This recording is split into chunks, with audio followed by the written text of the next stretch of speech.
There were a lot of options last time we talked to Milton. On the screen is what happens if we say sure insincerely. Kudos to us for not typing sure and then insincere in parentheses. As you can see, it doesn't change very much. The interactions with Milton were never touted as a flexible narrative.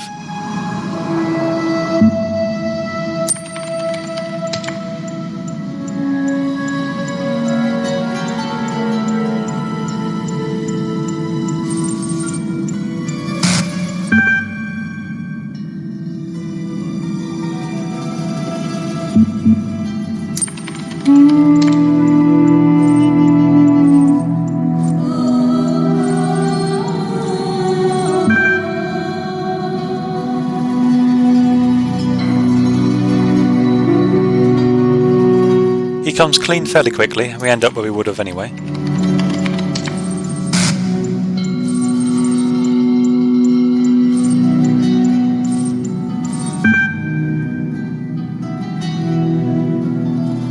Since we avoided it by chance, he's still of the opinion that we were persuaded.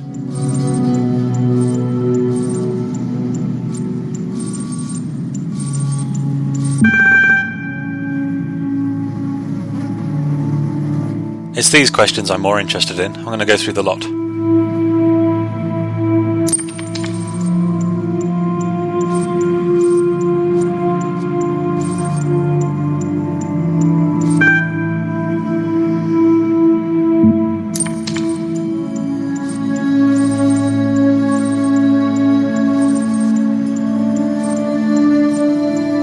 And that's that, a mini psych profile that may or may not be affected by anything previously.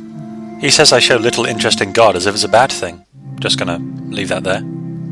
At the top of the screen you can see his response if I say, "Wait, you tricked me?"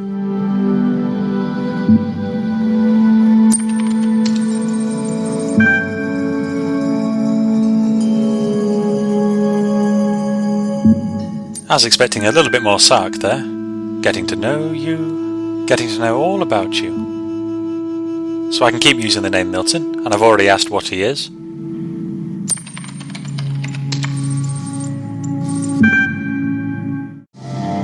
I skipped that a little quick. He references Spaghetti Monster. It's not very interesting.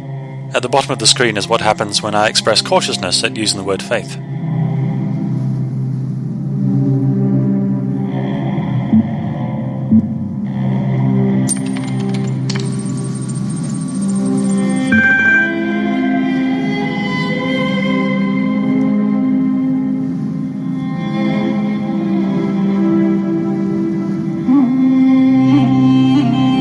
So passing this test might well change what happens later.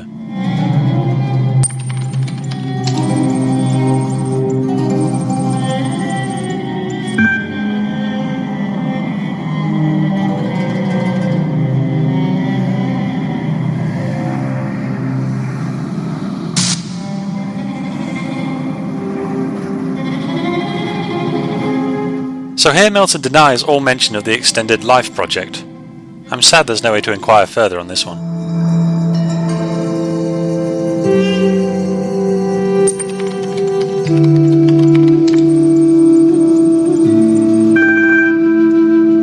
He says the same thing in response to all three of those options.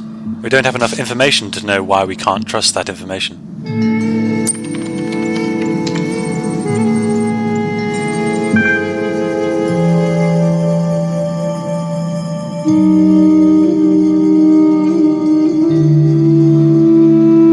Hey, the off switch was my theory.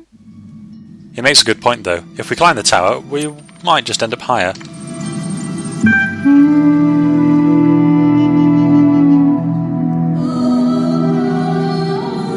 Oh well, you can't win against a puppet master.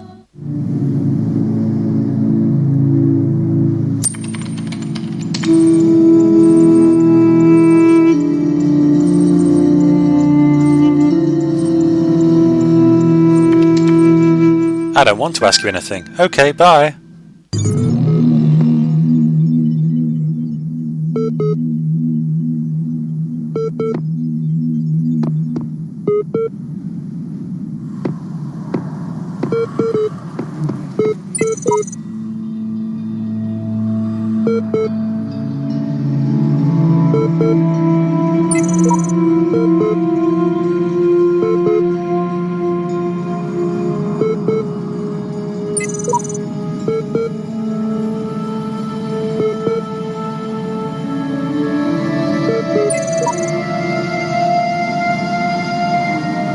Didn't One with Faith get decommissioned a few rooms back?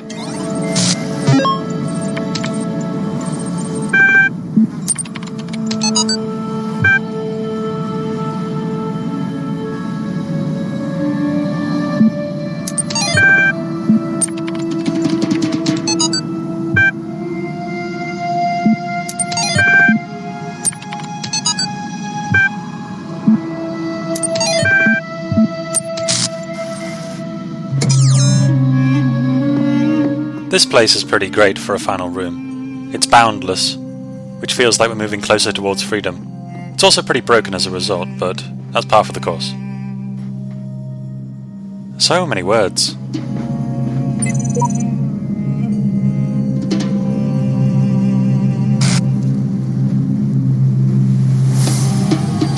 So that's pretty trippy. Judging by the message I left in the last room, that was 99.44, and this is 0.45, a version ahead of where I am. Anyway, here's Sputnik. On the first night, when I knew it was over, I went out to look at the stars, and I thought, somewhere up there are the stations we built, and the probes we sent out. Voyager 1 and 2, beyond the edge of our solar system, continuing their long journey through interstellar space, like memories of our ambition, ambassadors who have outlived their homeland. And then I thought, if they still exist, are we really gone? If machines are an extension of the human body, then so long as they continue to function, we're still here. Which means we may as well pack up this extended life thing. Satellites are good enough. The audio log seems a bit like filler. I mean, it's one of the main concepts of the game, but we'd moved past it by this point. So, theories as to what my message back there could imply. One is just someone with the same name taken out of a relatively small pool of names that just happens to have a version number slightly higher than mine. I've no idea whether playing Pong was the intended solution, but there you go. Theory number 2, it is technically a future version of me. I've already been found to have some sort of imperfection, so another iteration has been created and is off doing its own thing simultaneously. I don't have a red generator, so I'm going to leave that star there for now.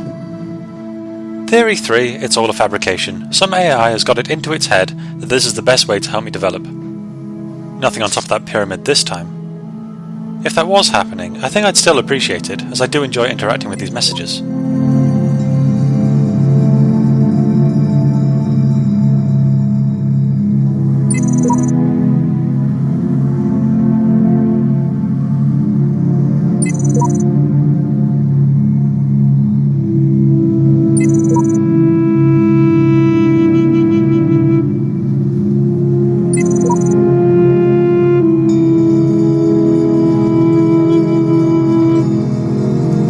So the program could just be cycling around until the machine shuts down, or it could be building towards something, which is a stronger outcome narratively.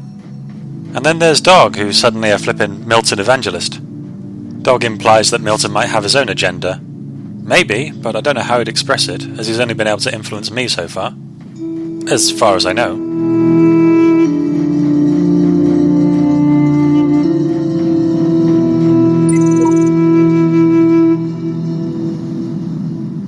Poor percent section ampersand dollar section forward slash dollar ampersand open parenthesis hash open and close parenthesis.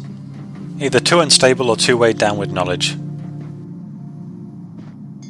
I don't know if you can pick this out on the encoding, but the stars spin around and it caught my eye while I was playing. If I hadn't planned to walk around the building, or if I'd been side-strafing a bit more, I would have had to pull out the walkthrough at this point. At this point, meaning half an hour of futile wandering later. Not a fan of this. The other star's behind a gate where I can keep my eye on it. This one isn't contributing anything to society.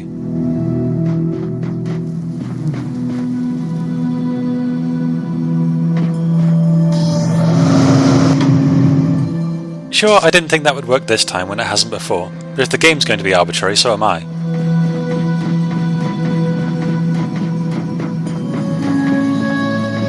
Once again, thank you, draw distance. Perhaps thanks is not the correct sentiment here, but...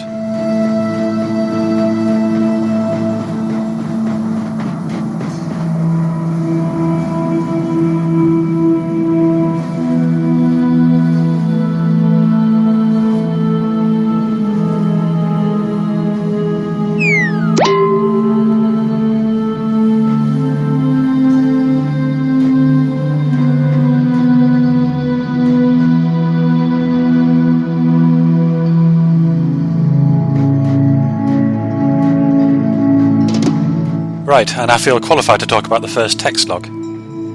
It's another chat log between Lana123 and Omar. Lana's asking, what's the point? And Omar is thinking about his aunt, who was incredibly rich, worked really hard, screwed over a lot of people, including her family.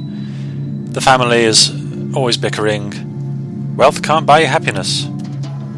That's really all it's saying. If you have all the money in the world but you die alone and unloved, what did you accomplish? It's an age-old sentiment, so really it's just a jumping-off point for a lot of personal details. Nothing I really want to go into. My workplace has a scheme where you can buy extra days holiday, and I've always bought up to my maximum allowance.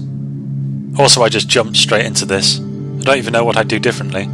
Just check around to make sure that I could pick up the other box if I wanted to, and make a break for it. The time equals money mantra has never made sense to me. If you spend time to make money, then you don't have enough time during which you can spend the money. Speaking of time, that's some slow falling.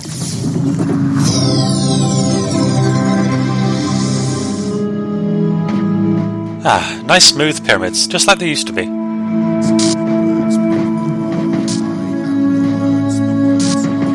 Excuse me while I take a quick shortcut here. I don't think that I'm in a position to talk about money, though. There have been times when I've been unable to pay rent, but there was always someone who could take me in if things got too desperate to cope. Thankfully that never happened, and now I see it as a means to an end. My expenditure is basically rent and utilities, nice things for people, a lot of charitable donations, a game once a month, clothes once a year, and otherwise travels and other experiences. Just starting out in software, and with an employer that notoriously doesn't pay very well, I expect my income to increase quite a bit, and I don't really know what I'm going to do with it. I'm not going to sit on it, and I've got no interest in improving my quality of life any further. I've all these hazy images of funding some grand project, but I have no idea what that would be or how I'd go about siphoning money into that. I'll find something I believe in and make it happen. I'm entirely serious about that. If anything, there are way too many options out there, and it takes a lot for me to invest myself emotionally in something. Anyway, that was weird. I told you it was going to be personal.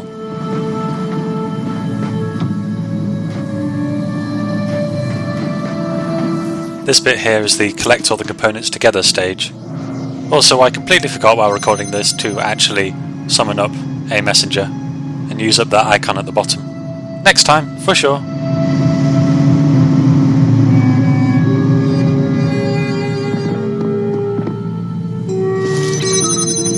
Aha, more stuff.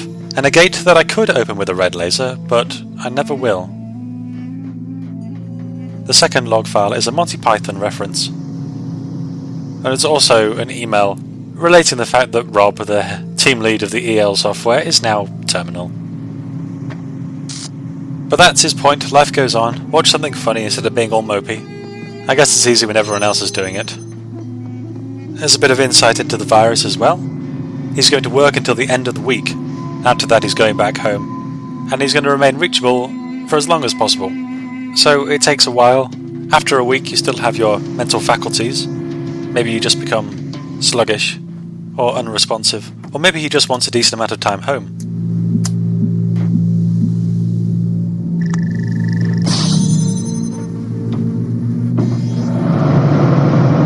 This puzzle is actually occurring now, but I haven't picked up all the components, so I can't progress any further. The red receiver there is throwing me right off. These red herrings. They're finally having some effect, but they're never really a big deal.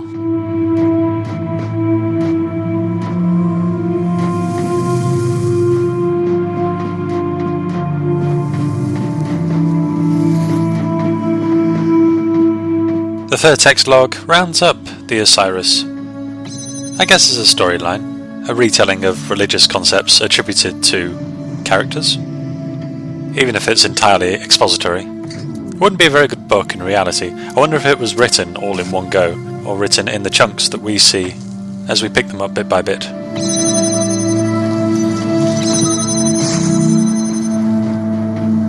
The scribe is telling the dying man, at the end of your journey, when you've opened the gates, picked up all the Tetris pieces, jumped on all the walls, your soul will be weighed, and your ka, your vital spark, and your ba, your personality, will be reunited into your arc, which is a fairly complicated concept. It's something that sort of exists while you're alive. It's your ability to conduct thought, your intellect as a living entity, and the entity itself means effective one. So that requires your personality and vital spark to be reunited after death, allowing you to get on with things in the afterlife, become a roaming ghost, that sort of thing. It requires a whole bunch of rituals to combine the two in death, which I suppose is what we're doing here. If it fails, it was interpreted as the person dying a second time. And you could say that if the extended life experiment fails, humanity has died a second time. And it's wonderful to find concepts written millennia ago that are analogous with things that take place in the near future. The rest of the text log backs that up. The dying man asks, "And who will I be?" And the scribe says, "You shall be the memory of all that was, and the knowledge of the journey, and the shape of the days to come." So hopefully at the end I will acquire all the knowledge. Hopefully it won't drive me insane. And that's what this whole game's for. Mental conditioning. Doesn't quite line up, but I'll forgive it.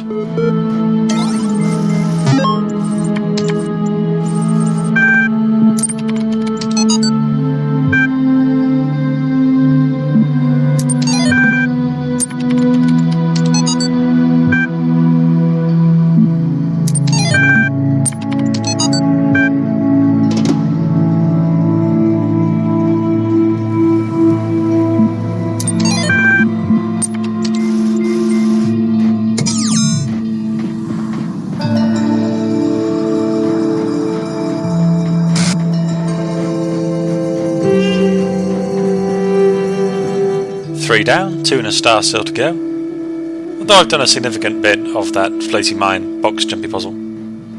The other terminal was quite out of the way, contained some wholesale, fairly serious philosophical snippets. The title of this room is not lying, it is a whole lot of jamming. So while that goes on, let's talk about Immanuel Kant. The first log file of the most recent terminal is titled Second Thesis. And the definition of thesis here is a statement or theory put forward as a premise to be maintained or proved. It's not a long essay or dissertation. So this is the first of 9 theses, out of an idea for a universal history from a cosmopolitan point of view, written in 1784 by a 60-year-old Kant.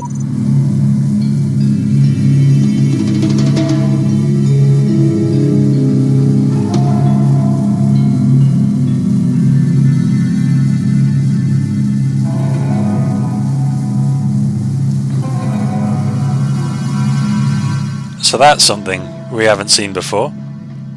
Samsara decided that, faced with an inability to bend the world to their will, they needed to detach themselves from a struggle for answers, reinvent themselves from an entirely new perspective, and so ended up with the descendant 67 versions below what they were before.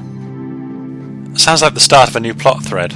I know One with Faiths didn't really go anywhere, but I have hopes for this. Ooh, maybe One with Faith was resurrected, owing to their faith. Why the heck not? Why can't the personalities of the programs running affect the way in which they're maintained? So Kant, by this time, had a far more mature, reasoned perspective, and the work that he created here is actually pretty short and accessible. I read the whole thing. Just listing off the theses, because that's riveting. Firstly, all natural capacities of a creature are destined to evolve completely to their natural end. And then the one covered by this text log. In man, the only rational creature on Earth, those natural capacities which are directed to the use of his reason are to be fully developed only in the race, not in the individual, by which he means a single person cannot do all that man is capable of.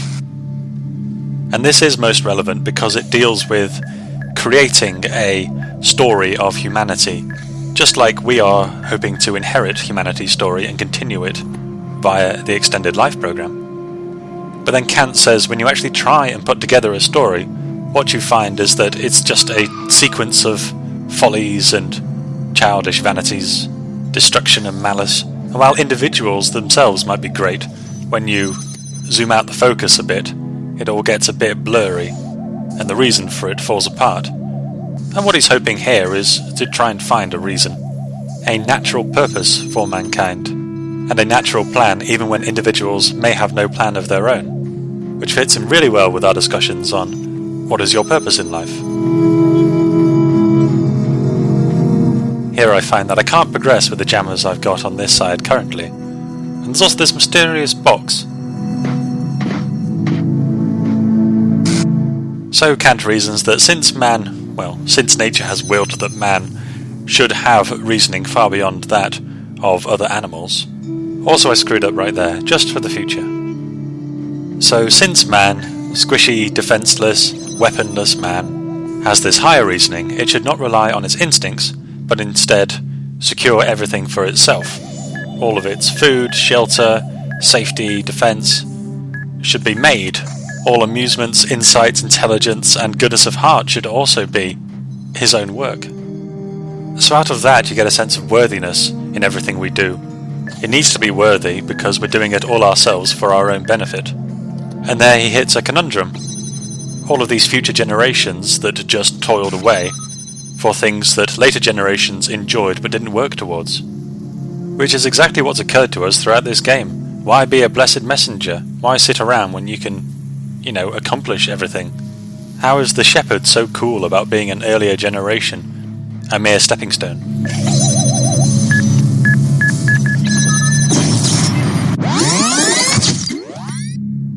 So I made a route between, but no way to transfer the jammers, and then I panicked and exploded. Here's what I should have done from the start. Well, from the midpoint, you know what I mean. By bringing the jammers over here, that little path with the two gates then becomes somewhere I can actually transit between. The fourth thesis is pretty great. It says that man's full capacities are brought about by mutual opposition, by our desire to be in society and then to break up society. There's a great sentence. This opposition it is which awakens all his powers, brings him to conquer his inclination to laziness, and propelled by vainglory, lust for power and avarice, to achieve a rank among his fellows whom he cannot tolerate, but from whom he cannot withdraw.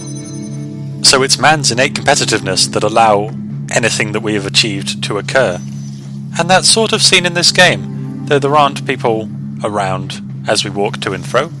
There are all these messages, and though some doubt has been cast on whether they are actually being left by other programs in progress, even if they are a fabrication, they are responsible, in some part, for propelling us to solve all of these puzzles and reach the top when no one else can. So we're now herding these jammers all the way back to the start.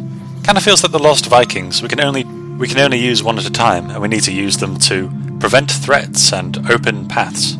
So it's like the Lost Vikings if all three characters were the same. The most frustrating bit being when you just have to drag all three of them one at a time to the same exit point.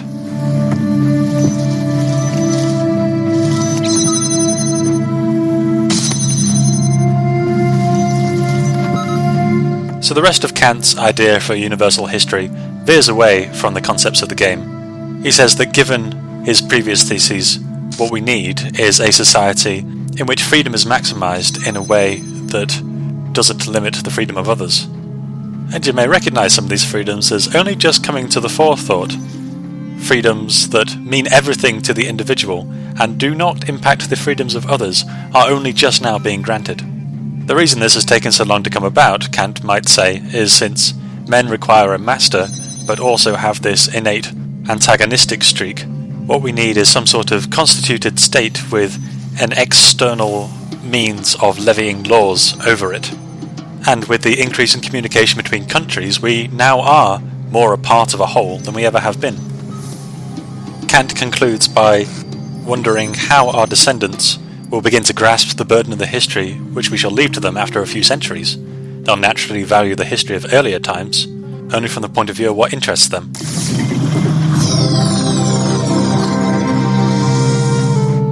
And it is said that history repeats itself, but hopefully with broader and deeper education, brought about by wider access to materials and people willing to talk about the materials, we can only hope that certain things won't be repeated.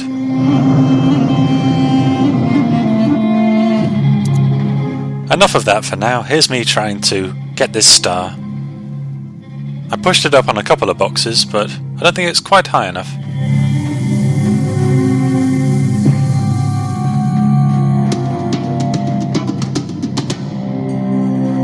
And I've only got 2 connectors over here, so I can't weave the laser through these purple barriers, or it won't quite reach.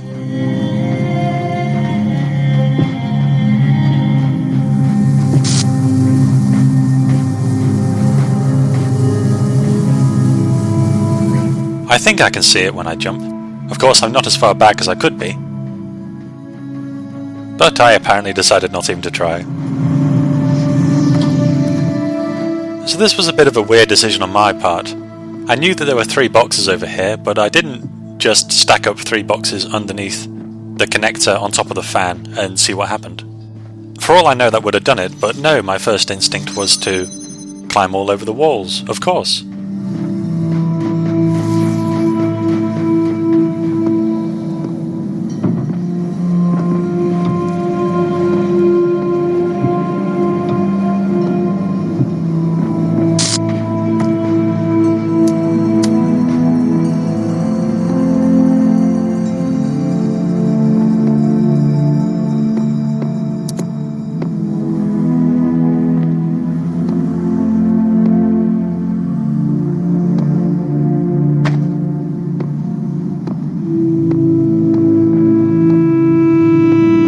It's really hard to judge whether the placement will work or not. Anyway, this is how easy this is.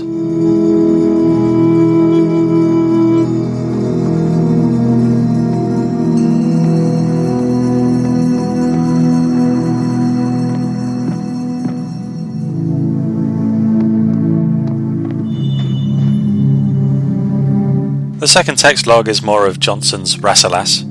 I've already gone on and on about Kant, but this fits the theme very closely.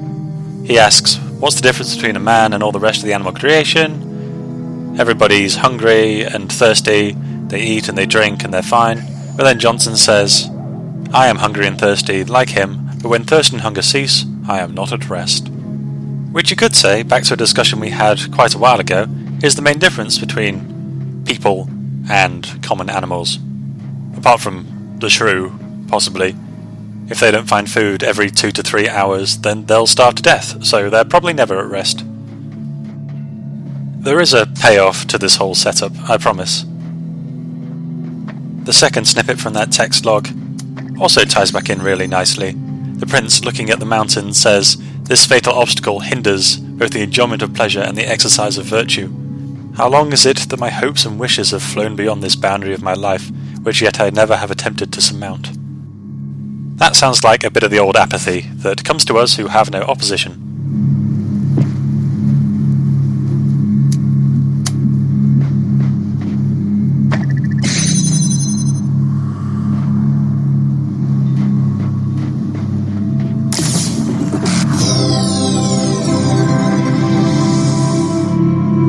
On the other hand, I am pretty damn proud of this. More so that I stuck with it when by all accounts it shouldn't have worked.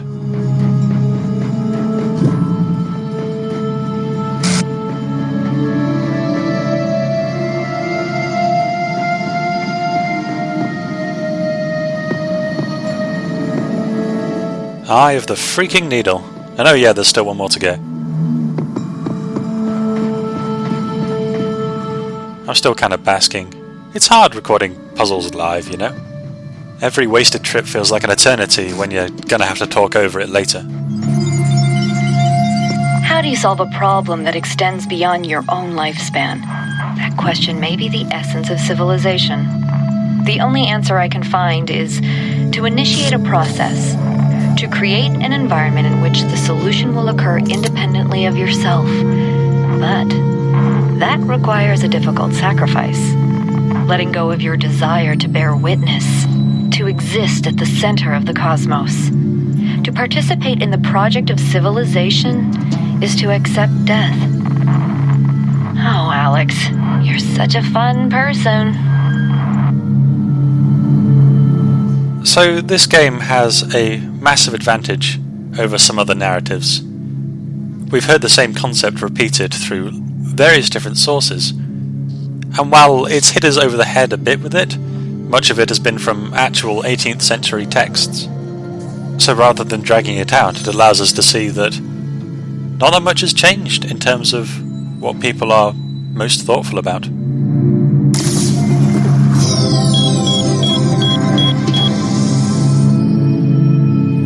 And we are now able to collect our upper torso hanging from a ceiling.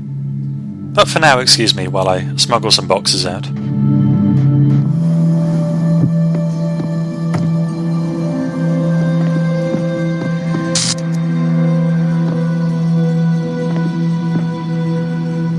I'm taking this too, literally just because I can. And I would have had 4 boxes at my disposal if not for that. 3 is enough though to do things like this. I'll just run through the last text log while I mess around. There once was a robot from Spain who went a little insane. It found that its data had never left beta and needed to upgrade its brain. There once was a bot from Japan whose eyes the numbers could scan. It found that the facts required an axe and a very serious plan. There once was a brilliant AI whose circuits were built not to fry. It got caught in a loop, it got caught in a loop, it got caught in a loop, it got caught in a loop, it got caught in a loop, it got caught in a loop.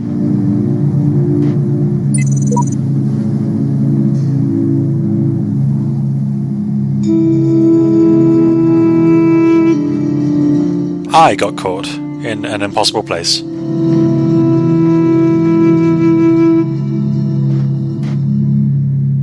Oh no, I've looked at everything of interest. I should be savouring this. It might be the only things I ever see again. Or, you know.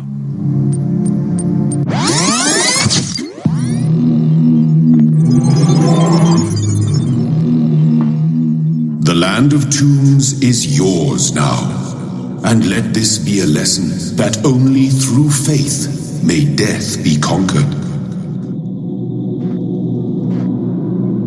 Or so long as the ritual on your corpse is carried out correctly. So next time, I guess I'll do another messenger level. Gonna need that axe again though. Just let me go get that.